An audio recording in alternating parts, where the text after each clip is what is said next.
Well, good morning. It is 4:55.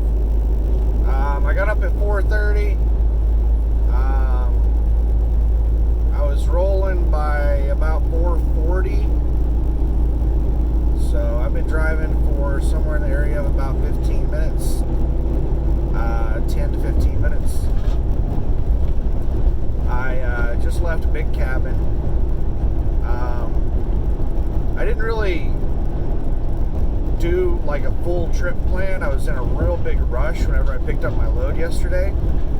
I picked it up out of the edge of Kansas City. I think it was technically in Kansas City. I'm not sure. But if I was in Kansas City, I was on the very edge of it. So I delivered to Harrisonville, Missouri, which is about 40 miles south of Kansas City. And I haven't even started using Cruise yet. Guess I'll start using Cruise because I can only go 63 on the pedal. I go 65 on Cruise. Speed limit 65. I'll give a tip, a suggestion after this. So,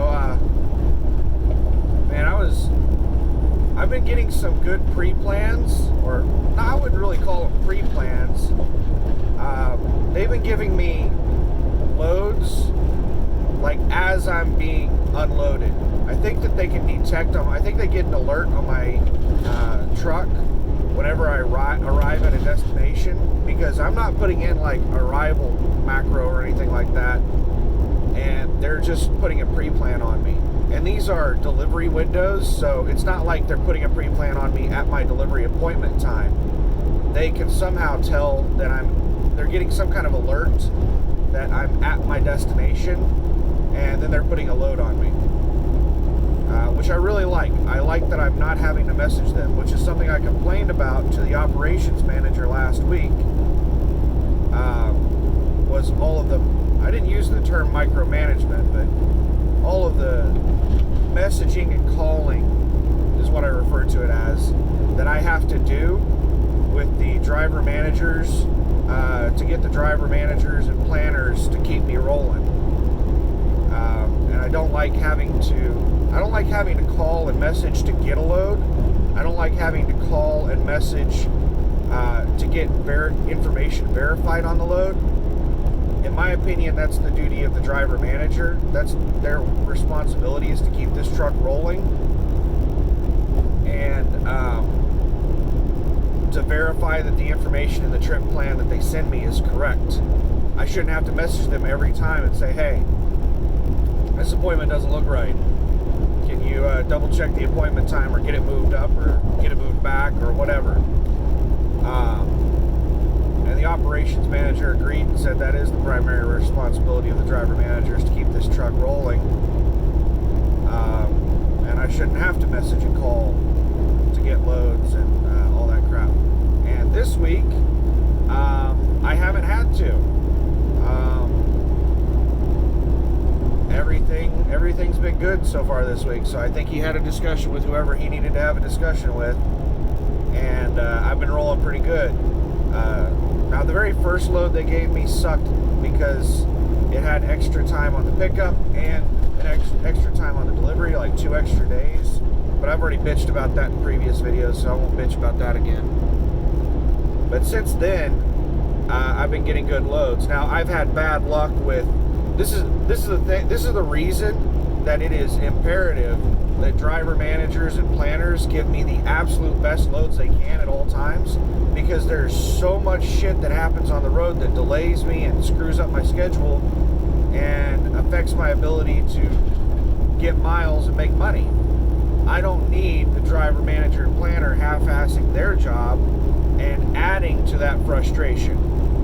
So they've been giving me good loads that can keep me rolling, but I've been having a lot of issues with breakdown.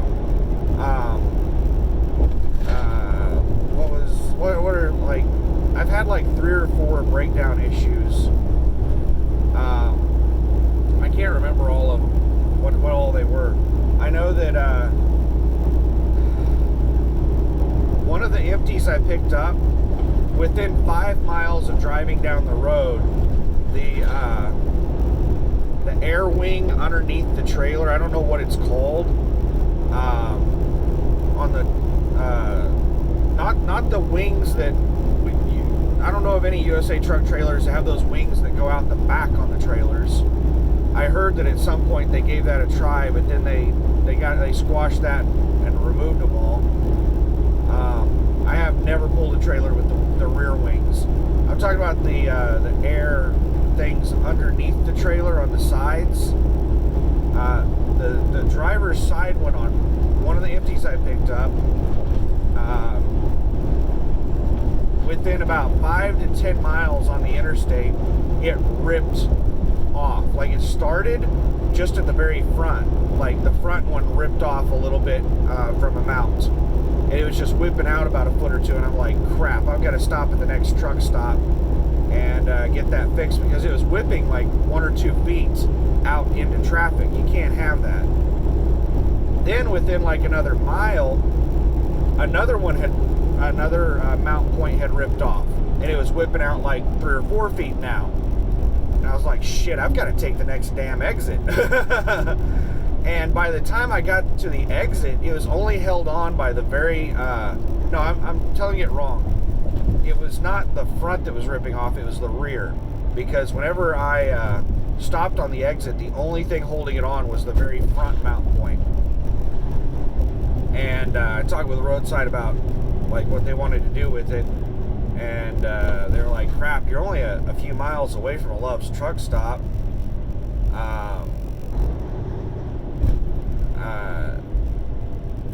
And it's obviously something you can't drive with. I was like, well, I mean, if you guys are okay with it, I'm willing to try ripping it off of that last mount point.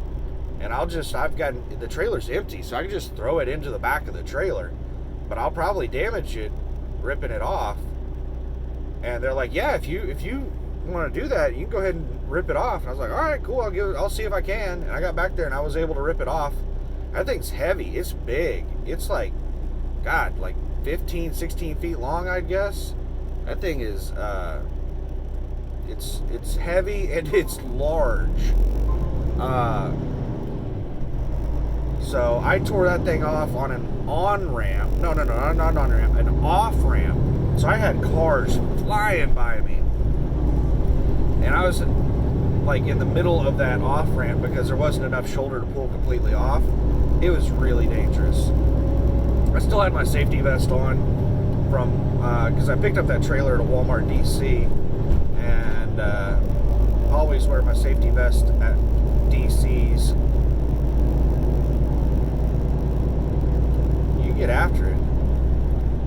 This is one of the things that sucks about driving on highways, is you have these super truckers that fly through these small towns going like 60 miles an hour in a 45 to pass people through the small towns.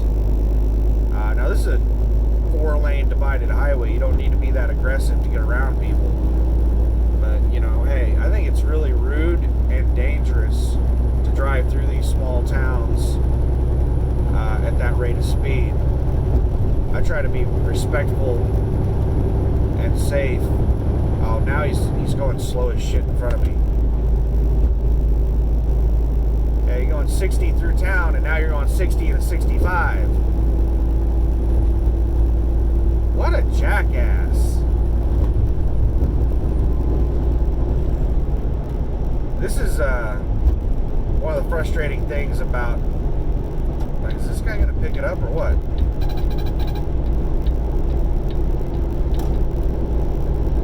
This is one of the frustrating things about the stop and go. And, you know, on the interstate you don't notice it that much, but whenever you have lower speed limit areas that you're driving through, these people that are governed at low speeds, they will speed through areas like, you know, 45 mile per hour areas. Yeah, this guy is governed at like 62. This fucking stupid jackass drove 60 through town, 60 and a 45. Like, he flew by me. I was going 43 miles an hour in a 45. and he just flew by me. And now he's going 62 in a 65. Jackass.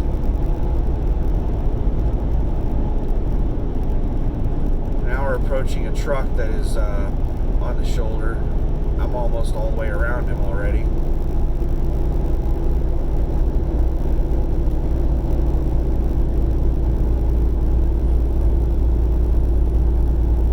This is going to interrupt the damn video. I got a bunch of drama going on.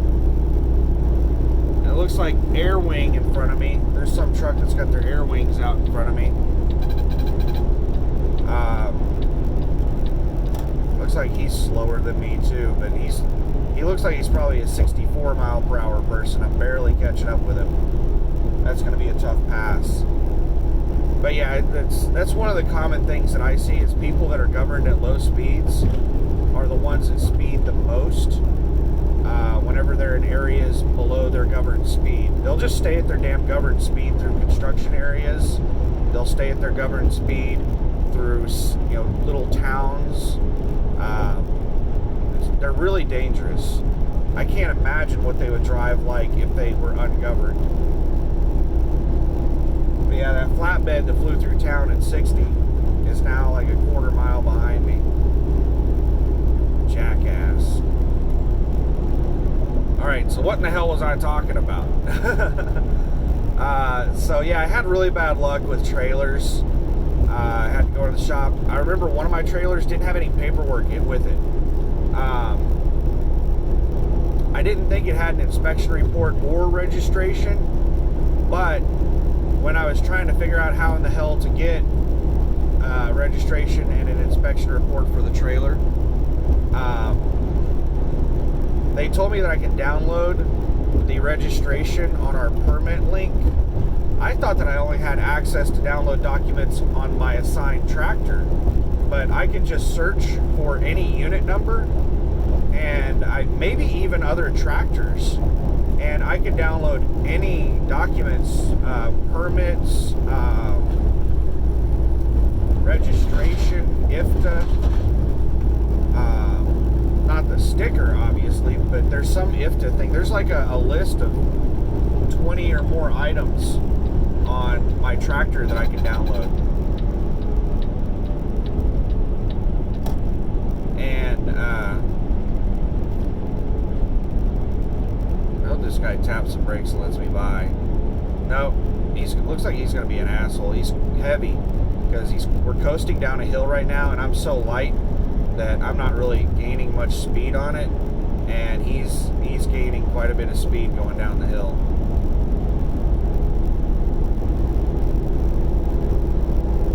So yeah, I pulled out to pass, and then we went down a hill, and he pulled away from me. Now we're back on level ground, and I'm catching up with him. It'd probably be best if he's that heavy that I catch him on a hill. I just don't know when we're going to get to a hill, if we're going to get to a hill. I have a four-wheeler somewhere behind me. I don't know how far back it is. If it gets close, I'll pull back over and let it around. And then another thing that we're coming up on right now is it looks like there's a four-wheeler in the left lane about a quarter mile up that we're both catching up to. So I might get halfway through this pass, and then we'll catch that slow vehicle, and I'll have to slow down for that slow vehicle in the left-hand lane. Who knows?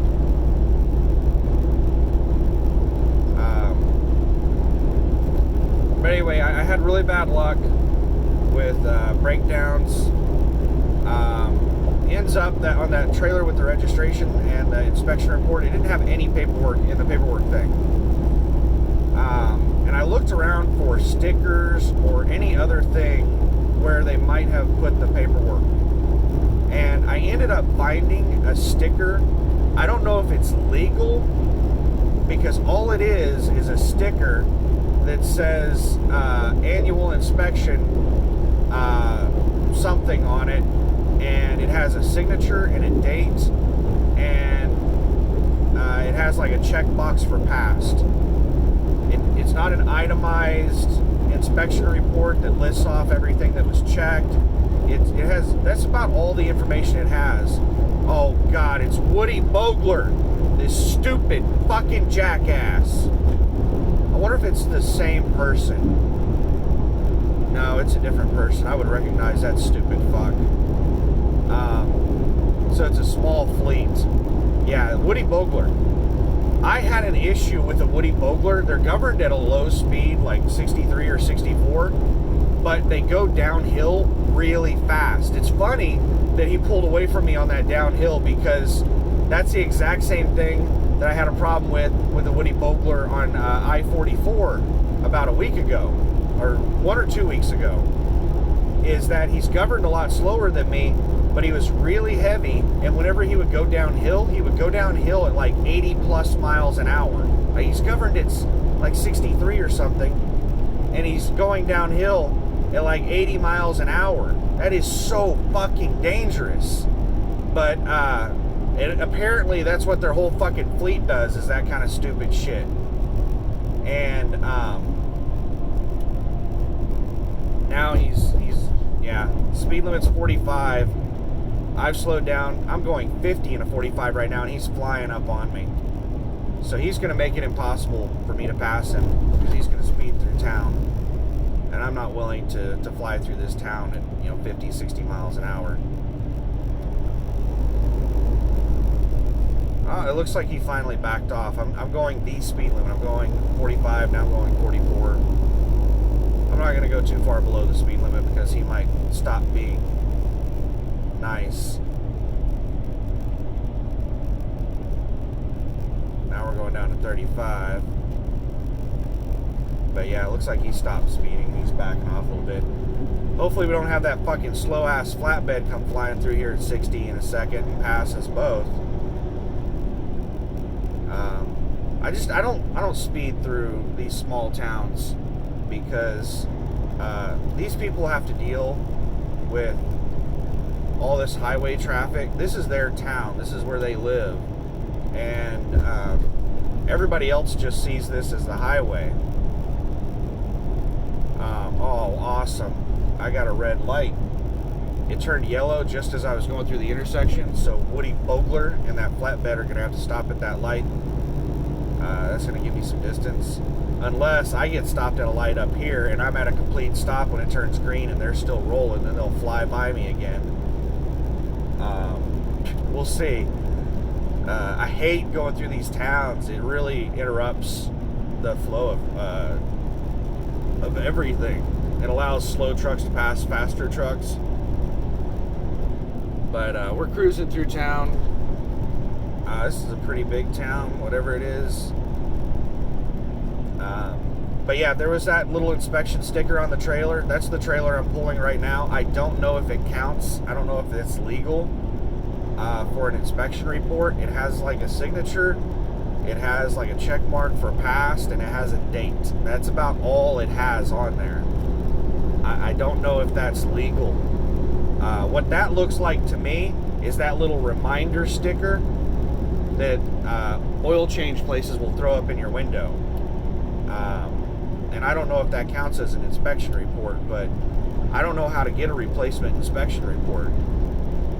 I think they would just have to redo the inspection. But I went to a Flying J and paid a couple of bucks to have them print out the registration. And I threw the registration in the box. Like, this is the kind of shit that I deal with picking up empty trailers all the damn time. Is like, I don't think people do proper inspections. Like, I'm gonna be honest with you. Like, I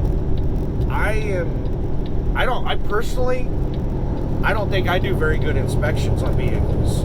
Like, I do really half-assed inspections. I don't check the brake pads thoroughly. Like, there's a whole bunch of stuff that I wish I had the time to do, but man, if I did a thorough inspection on every trailer and every pre-trip and every post-trip and everything, I wouldn't, like, it would really affect my bottom line, because it would take so damn long. I mostly do a half-assed inspection. I check the lights and the tires and the paperwork on new trailers. I'll, check underneath to see if there's, a line hanging. And I'll skim the brake pads, but I'm not looking at every single brake pad. I just kind of like give it a cursory. And just on my half-assed inspections that I do, I find tons of issues that people are pulling around with trailers that can't pass the most basic inspection that I'm doing. Yeah, it looks like Woody Bogler and the flatbed are back there running neck and neck. Now we have another light we're coming up on. They're both going to fly by me if I get a red light here. By the time they get here, it'll turn back green. Oh, and there's another light. Fuck, man. I probably should have just taken 35 down. I hate driving through these small-ass towns.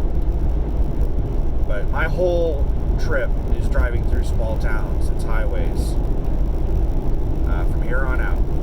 4.5 hours or so. All the four-wheelers getting in the left-hand lane. So I'm guessing that they are all making a turn here in a second.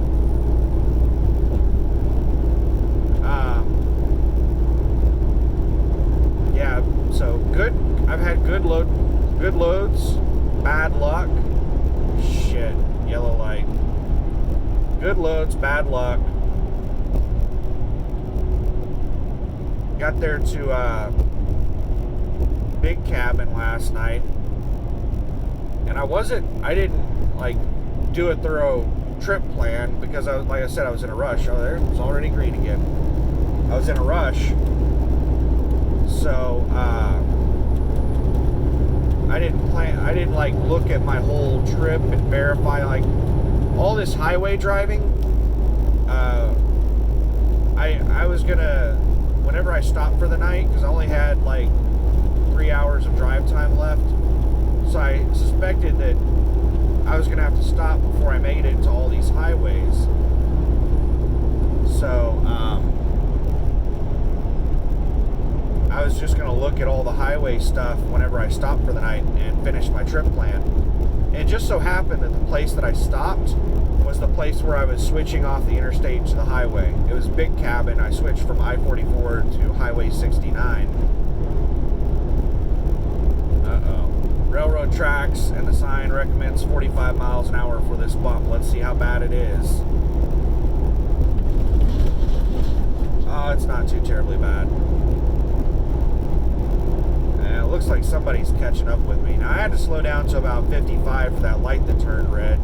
But it turned green before I made it to it. That might be why it's catching up with me. Or there's a new player's entered the game. Alright, I'm back. I paused it for a second because I spit out the window and I didn't want to see that. We're cruising good. Looks like we're through town. We're back on the road again. Yeah, we're moving pretty good. The suggestion that I was going to say at the beginning of the video was whenever you start your day or end your day, I suggest that you be extra cautious, because whenever you begin your day, it usually takes somebody at least 10 or 15 minutes, maybe, just 5 minutes, who knows, maybe an hour. It takes you a while to get back in the swing of things in the morning. It takes you a little bit to wake up and to be fully alert. So I suggest that you just take it a little easy. Do things like some of the things I do is I don't really use cruise control for the first 10 or 15 minutes that I'm driving. I take it a lot more slow. I realize that I'm a little more lackadaisical at the beginning and end of my shift. So I try to double check and triple check stuff, because I'll just start like zoning out and not really paying attention. You'll do stuff like take a turn without consideration for the trailers, the trailer trailing you. We're going back to another town. Well, whoever this is governed faster than me, so if they pass me through town, I don't really care. I just don't like slow people like Woody Bogler passing me because they're speeding through town. And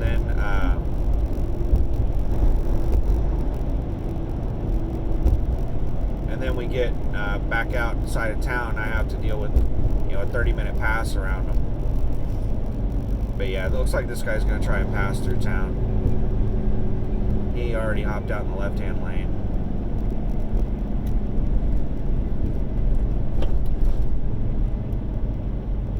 Oh, that was weird. We have a red light coming up. He hopped out in the left-hand lane, and then he hopped back over in the right-hand lane. Shit, this is a long fucking light. We're going to have to come to a complete damn stop. Now it's yellow. Now we're green.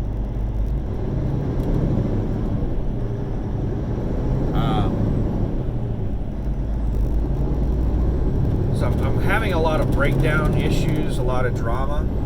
And my new breakdown drama is kind of a big fucking issue. I'm going to restart my tablet and see if that fixes it. I'm not getting any kind of errors on my tablet, and it's really weird. Something weird is happening with my tablet and the automatic status change and stuff like that. Speed limit is 45. I'm only doing 35, man. I'm giving you plenty of speed to pass me, bro. He was just loitering back there.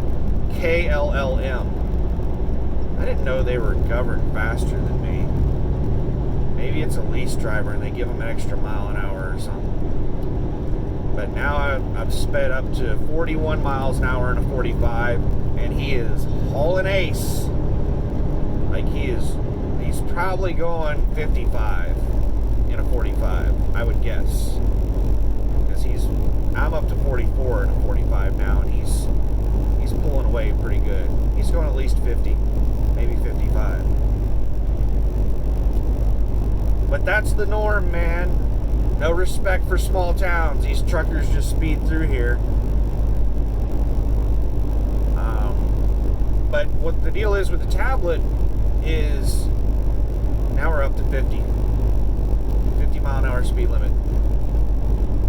Is that a one headlight car or a motorcycle? Yeah, it's a motorcycle. Just shining his bright ass light at me. Right lane closed ahead.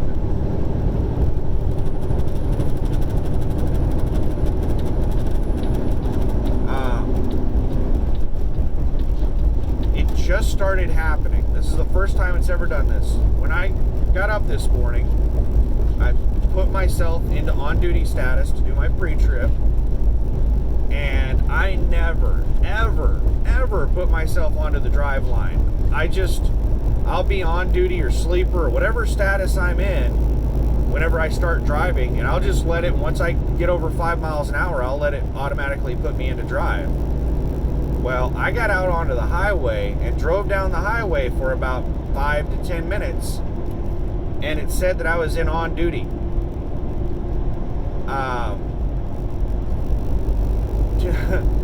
Like, I noticed that I was in on duty long before that. Like, as soon as I got out onto the road, it said on duty. And I was like, I've been going over 5 miles an hour since I pulled out of that parking lot. Why in the hell does it still say I'm on duty? And I just drove for about 5 to 10 minutes to see if it would change, and it didn't. So I pulled over on the shoulder and threw on my flashers, and sure enough, it showed on the tablet, like whenever the lock screen went away, because all the lock screen shows me is what my current driving status is and how many hours I have left. And it locks the tablet so that I can't do anything when I'm driving. So it had detected that I was driving, but it didn't put me into the driving status. So I stopped, and then it unlocked, and I could see where I have my 4 buttons to choose my states, and the button for on duty was highlighted. So I put myself over into the driving line manually, and then rolled on. So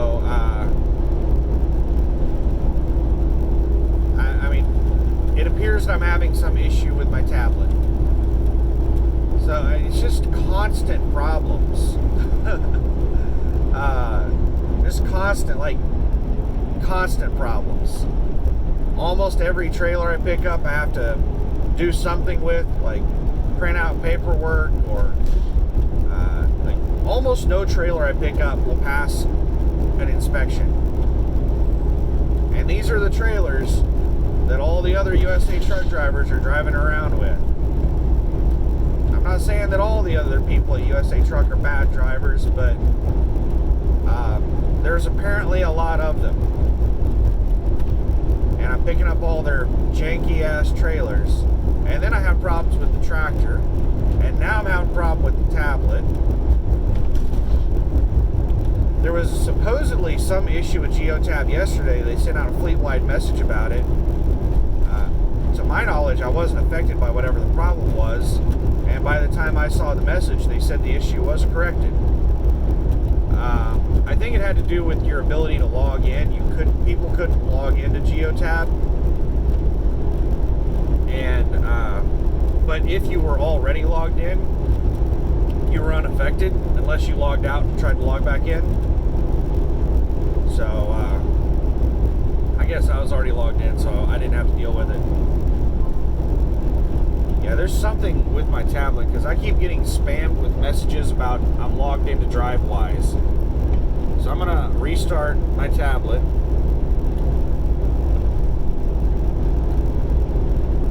And see if that fixes the crap that's going on with my tablet. I shouldn't have to worry about anything today because I think I'm only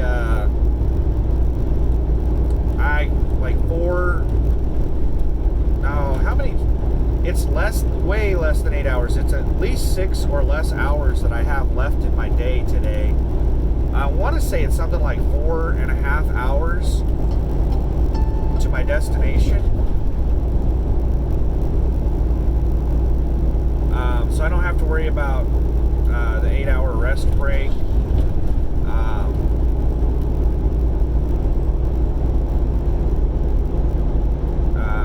Or basically any of my hours. Like I'm gonna make it there before I get even remotely close to any kind of hour limitations. I have a fuel stop in Anna, Texas. I think it's off Highway 75. So I'm taking 69 to 75 to 635, and then I think it's 19 that I get off 635 and I hop on 19, and I take 19 down to Palestine, and then I take some kind of bypass in Palestine, the 268 or something like that, and then I hop on the road that goes to the Walmart DC. So it's almost all highway. The 635, I think, is the only brief section of interstate that I drive on, and it's probably less than 10 miles that I'm on the 635. I don't know exactly how far I'm gonna, or how long I'm gonna be on the 635.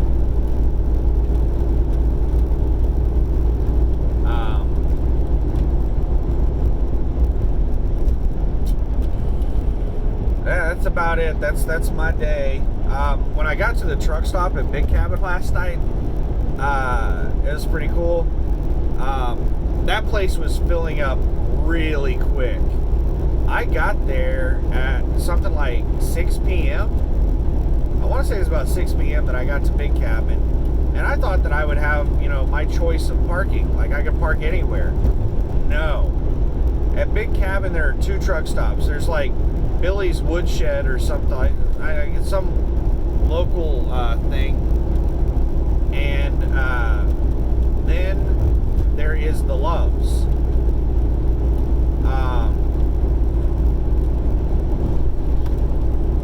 When I drove by Woodshed or whatever it was, I just glanced at their parking lot and I was like, damn, they're really full. And I was checking to see if there are any open spots. That way, like, if they're full, then Love's is going to be full.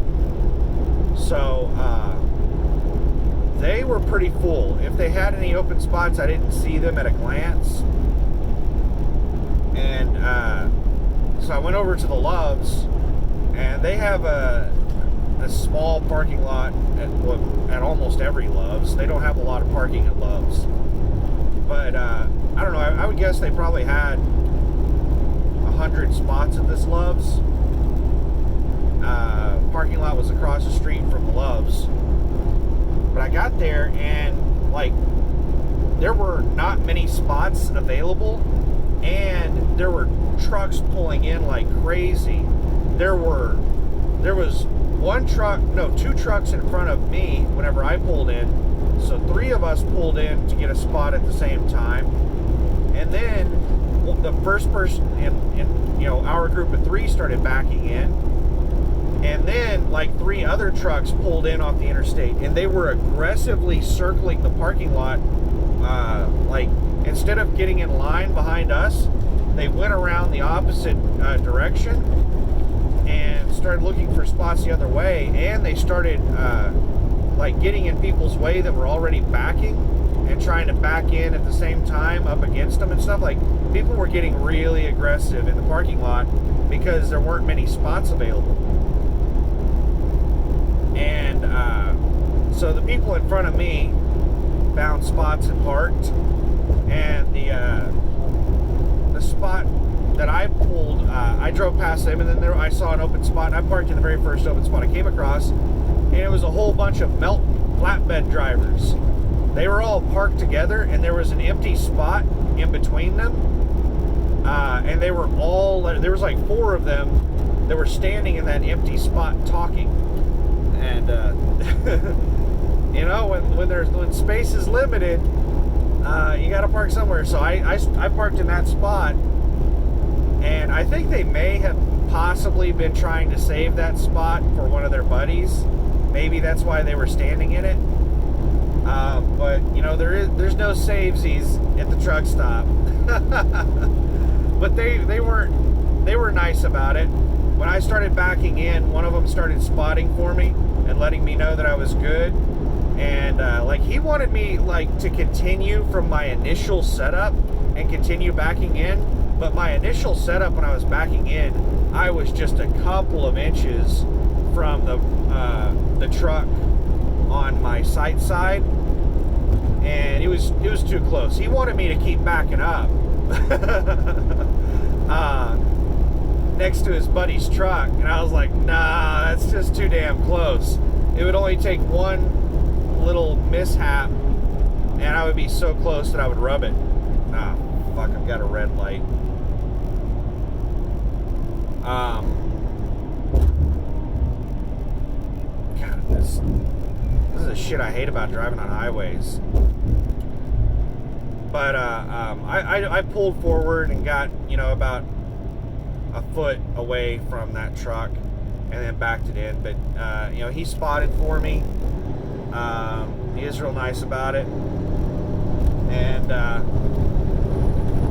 after I got backed in, he was like, "You staying for the night?" And I was like, "Yeah." And he was like, "Good deal." And then when I was throwing my trash out, I thanked him for spotting for me. And so I was like part of the pack of Meltons. When I woke up the next morning, now I didn't notice that many Meltons whenever I went to bed, but whenever I got up this morning, there were like 6 to 8 flatbeds parked all around me. So it was the flatbed gathering spot. They were all empty too. I think they were all empty. It looked like they were all empty. If they were hauling anything, they weren't hauling much. But that was it. Got up this morning. Now I'm on my way to Palestine, Texas. Walmart distribution center. It's a really light load. I think it's 17,000 pounds. I didn't scale it or anything. I can't remember exactly what the weight is.